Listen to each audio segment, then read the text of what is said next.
Viewpoint from Overseas. I am your host, Misbah Azam. Today you will see our show in little different format.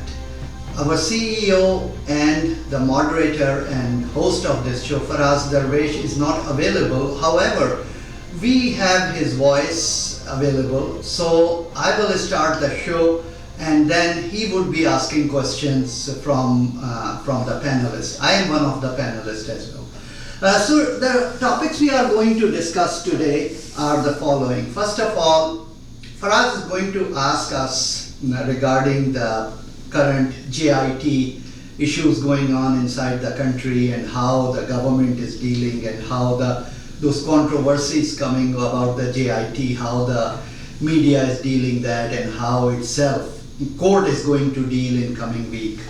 Then we will talk about the recent decision by the Indian Supreme Court where they cancelled the ban on selling the beef for slaughter. So we will talk about it, that how things are going in India, and we will shed some light on the issue that in India, although there is a right-wing government there, but still the institutions are still stronger and they are still trying to keep their faces, their mouths outside the water and keep the secularism in the country alive.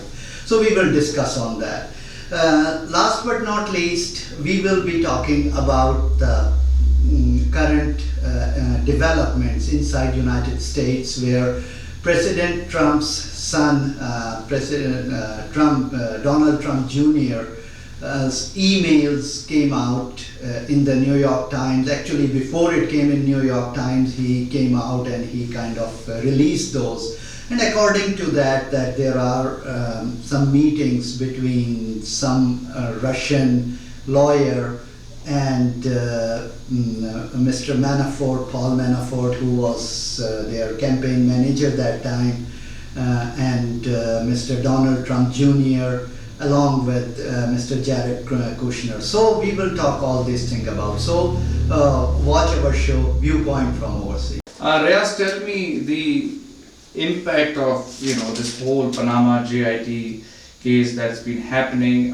We see that it could have a pretty negative impact on Pakistan's economy. This is what I guess the Prime Minister Nawaz Sharif and his cabinet has been claiming, that this has very negative effect on economy. We're trying to better the economy, we're trying to build the infrastructure, but we have all these roadblocks, Imran Khan, JIT, Panama case, which has no solid ground, but all of this is basically stopping us from building Pakistan. How do you see this? Yeah, I think there is history being made in Pakistan.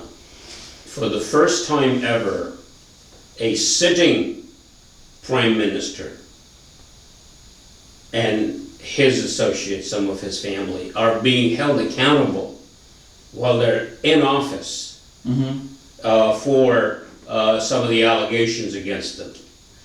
When this probe started, a lot of people, thought that, first of all, the Nawaz Sharif family and Nawaz Sharif's ministers and his supporters all welcomed it. They said, this is very good. Let the JIT go forward, let the Supreme Court decide. And at that time, most of the other people were criticizing the JIT. I remember people like Imran Khan and Tahir al-Qadri and Etazaz Hassan. A lot of the people were saying, hey, what can these 18, 19 grade people do? They don't have the power, they're afraid, they're not going to be able to challenge the government. And when the report came out, now things have reversed. The people who were criticizing the JIT are now praising it, saying, hey, what a great job they've done. And those who were welcoming it in the government, they're now angry. Right.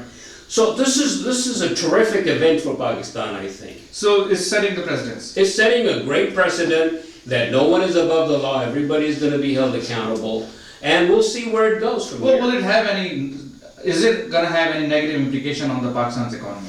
I think short term, what happens is whenever something like this happens, the markets react negatively, the investors pull back. But I don't think long term is a problem. I'll tell you why. I mean, the biggest thing going in Pakistan right now is CPEC. Correct. China-Pakistan Economic Corridor projects. And the people that are really guaranteeing that it goes forward and are backing it and are making sure of it is the military. Military is fully in charge. A lot of the work actually is being done by the Frontier Works Organization, FWO. Okay. And they will make sure that this goes forward, that this happens, and they will not allow any instability. In fact, the real danger, if there is a danger, it is that if Nawaz Sharif and the politicians don't behave themselves and they don't allow the process to work, the institutions to perform, then they may end up losing relevance. Ms. over to you. How do you see this?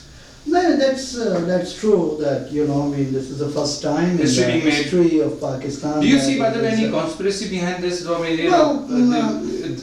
you know, the Prime Minister Nawaz Sharif and some of the folks in his cabinet are, in a way, in sugar-coated words or coated words, are saying there is a army establishment conspiracy behind this. No, nobody say army establishment. Well, nobody say army establishment. This is not true.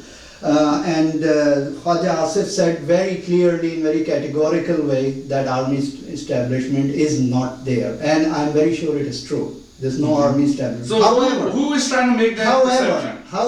However, when you say army, you just take entire military institution which has intelligence, which has everyone under that. However, the problem is that it's the intelligence which is the problem, which is not even the Dharna 1. Dharna 1 was army was not involved in it. But the thing is that intelligence agency people were involved in it. So this time also, when Supreme Court verdict come, 3 to 2 verdict came, and they demanded for the, well, they didn't demand it, they ordered it to the JIT. Let me finish it, please. Even that time, the people who are close to military, they were coming on TV and they're saying army is not happy about that. Because army knows that intelligence agencies old trouble with the Sharifs, and we have start seeing things happening now. We start seeing things happening. See, the thing is that I don't agree that this is going to be any kind of Sharif may be thrown out, but you can see after that it is never going to happen. See, at this point, the people who are talking about accountability, if they really are interested in accountability, at this time, they would say, okay, fine, Sharif's case is there now, Supreme Court has to decide. Now, we demand that all those 450 people whose names were there in that Panama thing, they should be scrutinized as well. Because that was the idea, that Prime Minister should be first and remaining people later.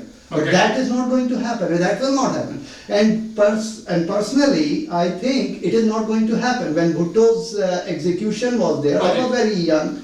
That time we were told, okay, now there is a new thing. But nothing happened after that. Bhutto hanged, after that also So you don't see any conspiracy, or you do see some conspiracy? No, I don't see conspiracy, but the thing is that they have a problem. Who is they? Intelligence. And intelligence is controlling this JIT. That's a problem. When intelligence should not be controlling it.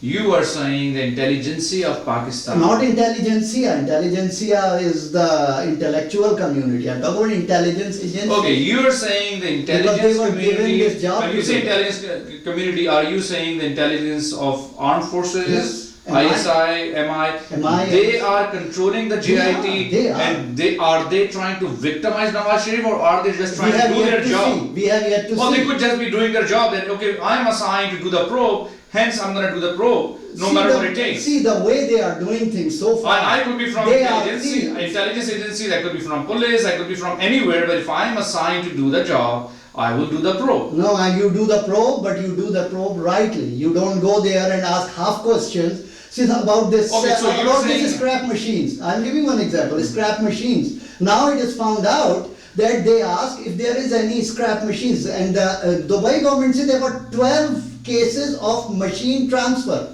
But in their list there is nothing such as a scrap machine. So they ask about a scrap machine, they say no, we did not see any scrap machine. So they say okay, he's lying. So these kind of things, if that will happen, that will right away show that there is something Some bias. fishy about it, bias. Right. And that Let is me ask- very let me dangerous ask thing. Riyaz. That is very Riyaz. dangerous thing. I can tell you that it will hurt the accountability. If Supreme Court found out that there is something hidden thing in that, Some conspiracy, and some basically. conspiracy hidden there, then it is going to hurt very badly. It's gonna hurt who? The accountability process in the future, because nobody will believe on these things. Riaz, you just heard what Misbah just said, and he does see conspiracy in this JIT. No, I didn't say that. See, Oh, this is what you said. No, I'm saying that is the fear of that there could be. Let Supreme Court find out about it. Let Supreme Court find out. Are you saying there is are you saying there is no So conspiracy? how I can say sitting here and telling you that? Well, there you're is a giving me the conspiracy? example. You just gave me the example of 12 machines.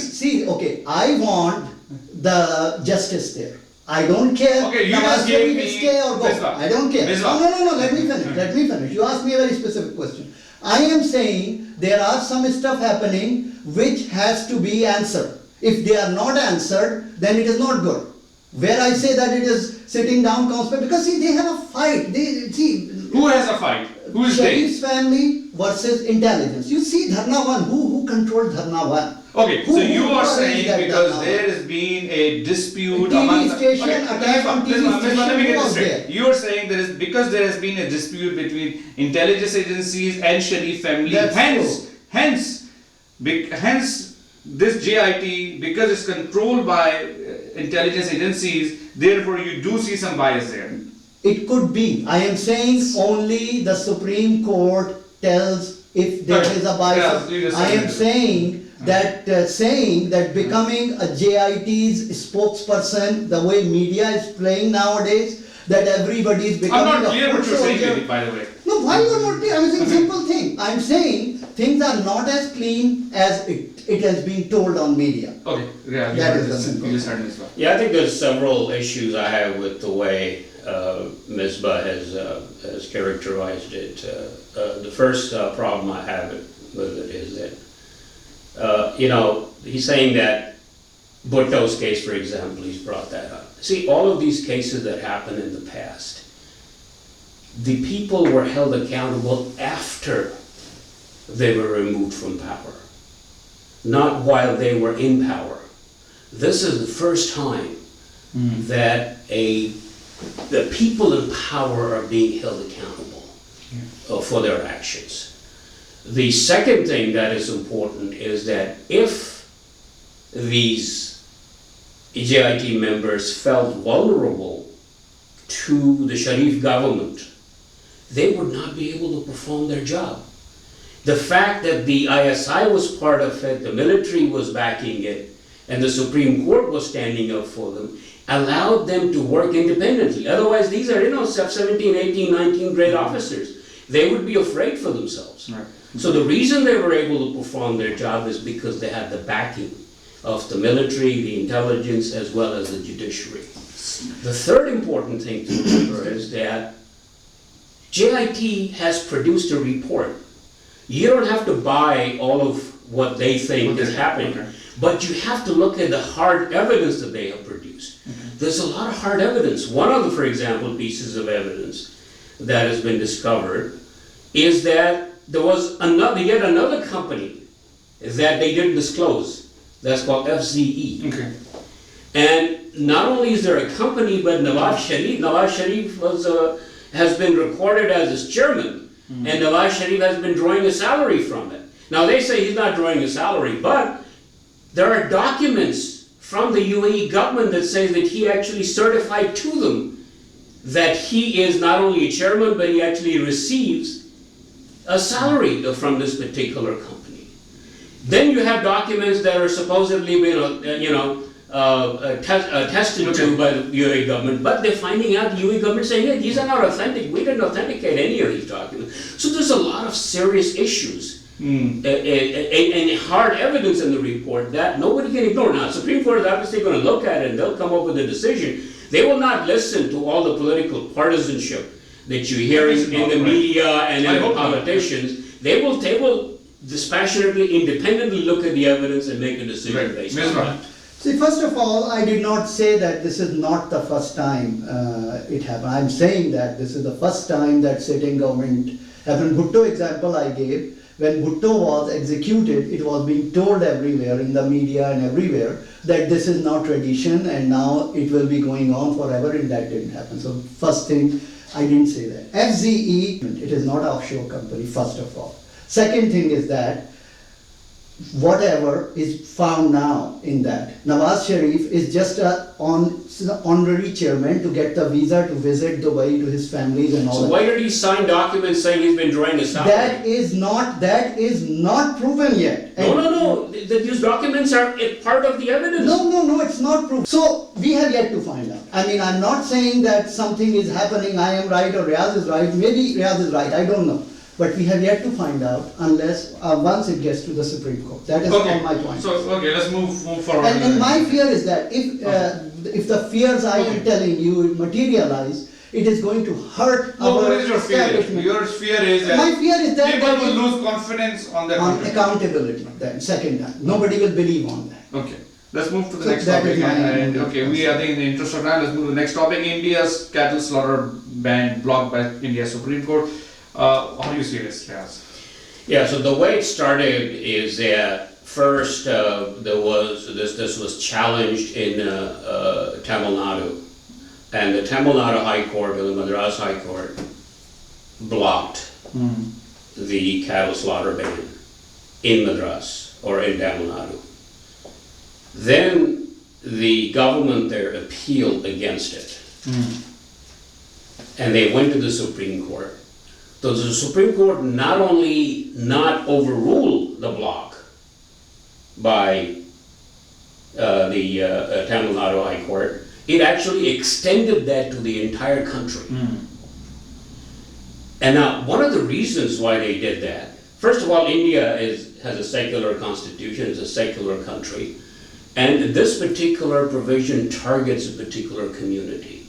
It's the leather and meat industry in India is worth about $16 billion. And the vast majority of the people who work in this industry are Muslim. Okay. Like 80% of them, and there's probably another 20% that are Dalit. So it was particularly being targeted to hurt economically a minority community by the Hindu government in India. So the Supreme Court says you can't do it.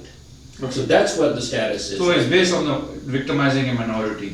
Yeah. These are the basis of The this. secular governments are not supposed to target specific minorities or specific religions for this. Ms. Van. Yeah, it is very interesting that in a 2016, the reporter, who is the biggest beef exporters, Brazil and India were 19.6% of the whole beef export in the world. I mean, highest. India is on top, actually. Yeah, it is on They top. actually passed Brazil last year. Yeah, could be, but in 2006, I say both are 19.6%, okay? Well, Pakistan is only less than 1%, US is 12%, so you can imagine that how big contributor India is. And now this thing is, Riaz did mention it, so I don't have to mention it because see, this is all done by Muslims, Recently there was one very interesting interview by this person, his name is Markande Kachu. He was Supreme Court from 2006 to 2000, Supreme Court, and before that he was Chief Justice of Delhi Court. And before that he was Chief Justice of Court in Madras also. Anyway, so he is very openly on TV camera. He's saying that, what is this? And he's even blaming all the politicians, I mean, he say that how you can trust on these guys. Even Congress has supported That's this in some correct, places. yeah. So, I mean, this is... Is India shifting to the right? Exactly, that's what exactly I was about to say. The way I see India now, I mean, I feel it, the way I see, I don't know, you may be very young that time, but Riaz may remember it, that the way Pakistan's social fabric was destroyed during General Zia's time. That slowly everything was quote unquote Islamized and, that thing start growing. We lost our start Sufi culture. Exactly, you lost everything, you know. Yeah. So seems India is getting to that thing where which Pakistan is trying to abandon now, you know, at least not. Which Pakistan is trying to undo. Undo it, that's correct. So we have yet to see that, how things Raz, go. do you agree? Yeah, I think that's true. The one difference between India, what happened in Pakistan in 1980s and what's happening in India now, there's actually two important differences. The first important difference is that Ziaul Haq was not elected. He's a dictator. He was a dictator, and he did these things without Sure. any mandate.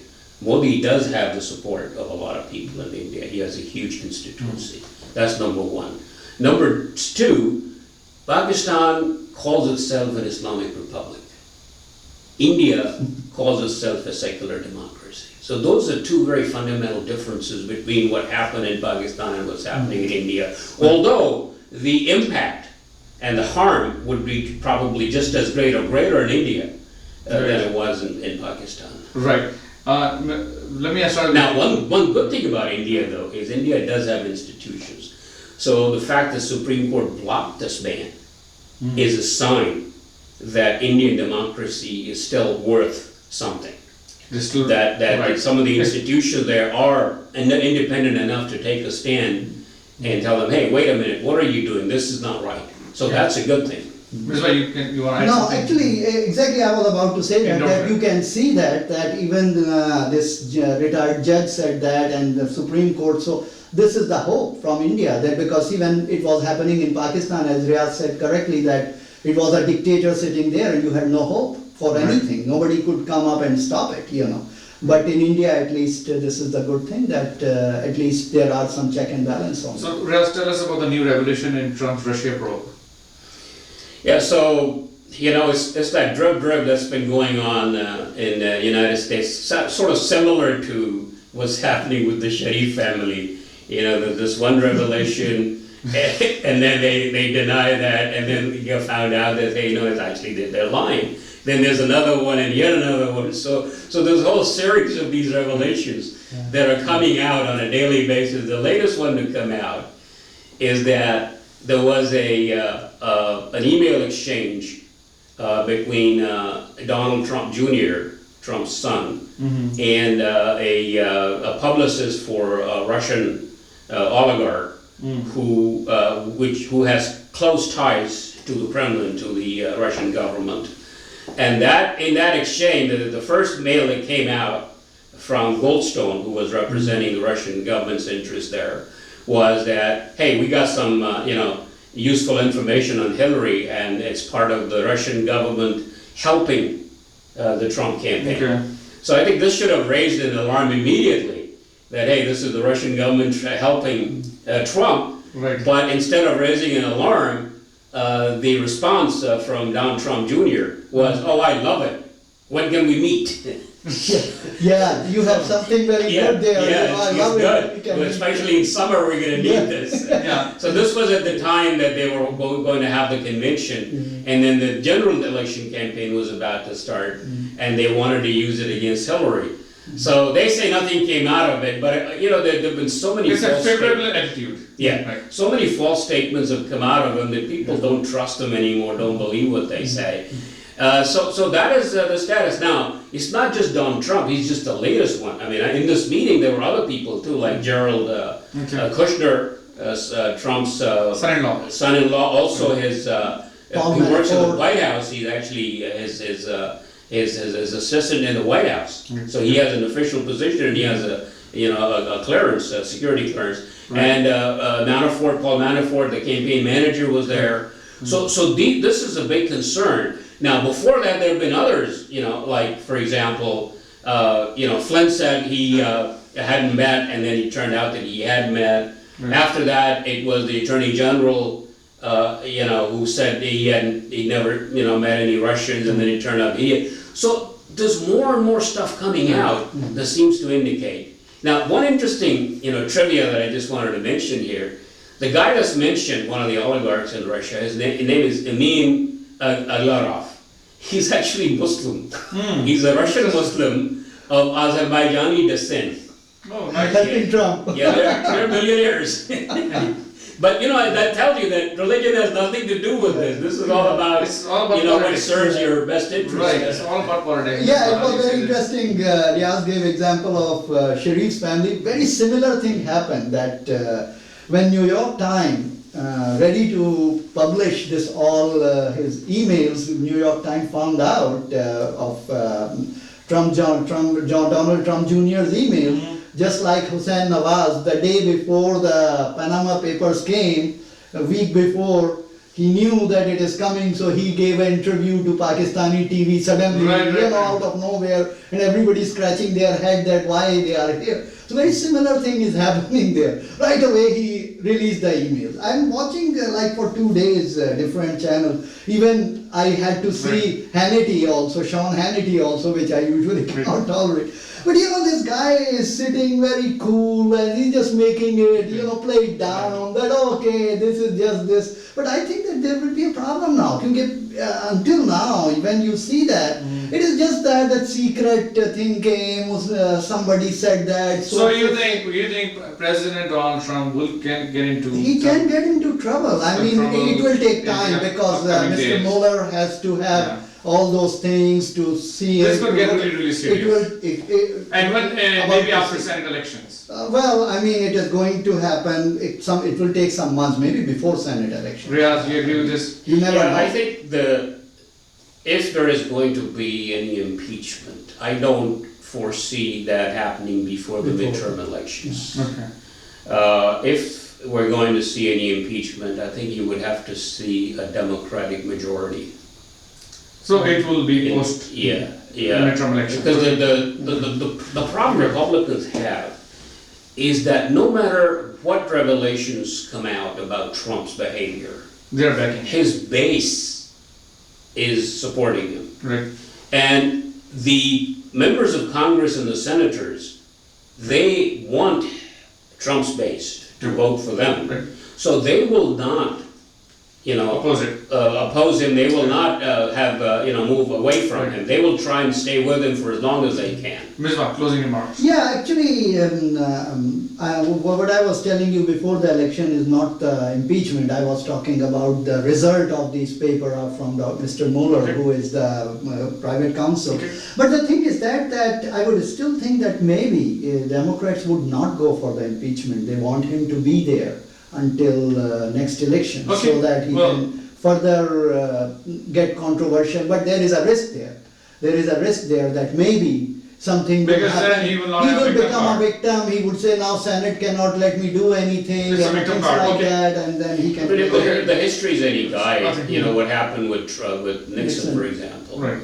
Nixon was forced to resign, and then Ford pardoned him, and then Ford lost because he pardoned Nixon.